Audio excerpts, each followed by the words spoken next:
October 27, 2023. Ngayon nga ay meron na namang maagang rocket si Mami Saleng. Dahil nga hindi pa natatapos ang pagdiriwang ng United Nations Day, kaya naman nakontak na naman ako para sa hair and makeup. Kaya tara, samahan niyo ako. Ang client ko nga pala ngayon ay hindi first time, repeat client ko nga pala siya. Dito ko nga pala siya inayusan sa school nila. Dahil nga mas gusto niyan dito ko siya ayusan. Dahil nga maaga magi-start yung event nila. Pabor din naman sa akin yon. Dahil nga kung sa bahay pa nila ko siya aayusan, babiyahe pa siya at mahuhulas lang. Sayang ang make-up. Sa punto ngang ito ay kami pa lang yung tao dito kaya medyo maayos-ayos pa at hindi magulo ang ambience.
Siya nga pala, hindi ko na nga pala napakita sa inyo kung paano ko inayos yung kanyang buhok dahil dumarami na nga yung tao. And this is the before and the final look representing Costa Rica.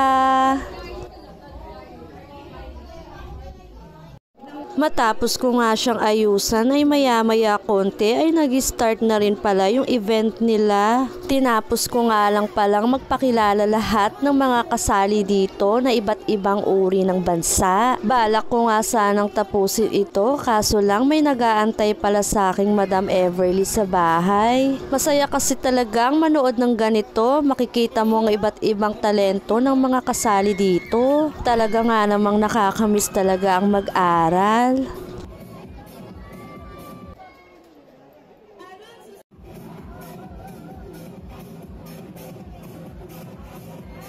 At sumalang na nga rin pala yung inayusan ko kasamang partner niya.